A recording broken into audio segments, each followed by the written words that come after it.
Hutang di aplikasi pinjaman online itu bisa lunas dengan sendirinya tanpa kita harus bayar. Bener nggak sih demikian? Dan kalau bener, apa sih yang harus kita persiapkan untuk menuju ke sana dan untuk bisa mendapatkan pelunasan-pelunasan seperti itu? Yuk kita akan bahas di video kali ini. Oke, Assalamualaikum warahmatullahi wabarakatuh. Buat teman-teman semua, semoga teman-teman sehat-sehat selalu. Semoga teman-teman semua selalu diberkahi oleh Allah Subhanahu wa taala dan diberikan jalan keluar yang terbaik terkait masalah gagal bayar pinjaman online kalian. Amin amin ya robbal alamin. Oke, kita awali dengan doa. Karena doa itu segala-galanya. Jangan remehkan doa. Karena gini-gini saya bisa lepas dari jeratan pinjaman. Itu juga karena doa. Ya, dari jeratan hutang puluhan juta itu juga karena doa. Karena saya merasa ada sesuatu yang nggak bisa dijelaskan dengan logika. Bagaimana pertumbuhan dan cepatnya saya berkembang untuk bisa mendapatkan income, untuk bisa membayar semua hutang-hutang saya. Ya, jadi buat teman-teman, kalau ditanya pinjol apakah bisa lunas dengan sendirinya, jawabannya bisa. Tapi itu ada probabilitasnya, ada kemungkinannya, dan butuh waktu yang cukup lama. Ya, waktu lamanya ini tidak bisa diprediksi. Ada yang 1,5 tahun, ada yang 9 bulan, ada yang 1 tahun pas, dan seterusnya. Kok bisa? Siapa yang bayar utang kita? Nah, jawabannya simpel. Bisa asuransi atau memang ya pemutihan dari sisi pinjolnya. Loh, emang pinjol ada pemutihan? Ya, bisa jadi. Karena segala tindakan kalian atau nasabah yang gagal bayar itu akan tercatat dan terdata dan menjadi catatan buruk bagi si pinjol. Aneh ya. Jadi orang yang gagal bayar, kok si pinjolnya yang mempunyai catatan buruk di mata OJK.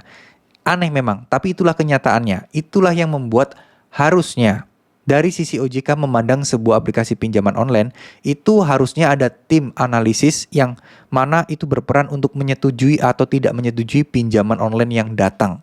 Kalau sampai banyak nasabah yang gagal bayar atau telat bayar, artinya tim yang menentukan atau mungkin yang menyetujui atau tim evaluasi atau mungkin tim analisnya itu tidak bisa menjalankan kinerja dengan baik. Artinya menjerat masyarakat untuk gagal bayar dan menjerat masyarakat untuk terlilit hutang. Nah, ini adalah dilema. Kenapa kok bukan nasabah yang salah, kenapa kok pinjolnya? Karena gini, pinjol itu cari uang, cari untung dari mana sih? Dari telat bayarnya nggak sih? Dari bunga kan? Nah, semakin orang banyak yang telat dan berbunga dan orang itu bakal bayar suatu saat nanti, pinjol diuntungkan nggak? Jelas diuntungkan. Maka di sini ada praduga, ya bisa memicu praduga pinjol tidak menjalankan SOP dengan tepat untuk pencairan dana, atau si pinjol dengan sengaja memang mencairkan uangnya dengan harapan, ya tanda kutip, agar nasabah memang gagal bayar atau telat bayar dan ya dia dapat bunga dan denda dari nasabah tersebut. Memang sebuah cara beresiko, tapi kan ini kemungkinan. Dan saya rasa ya fakta kalau memang bunga dan denda menjadi keuntungan dari aplikasi pinjaman online. Nah, ini menjadi dua hal yang sangat sensitif menurut saya. Jadi pinjol mau nggak mau harus melaporkannya dan menjadikan ini menjadi sebuah nilai buruk. Ketika itu menjadi sebuah nilai yang buruk, tentu saja pinjolnya akan terancam dong izinnya. Nah, mereka tidak mau hal itu terjadi. Jadi biasanya utang kalian akan diputihkan, dihapuskan, dan di Slik OJK pun akan dibersihkan. Atau utang kalian juga akan terbayar asuransi.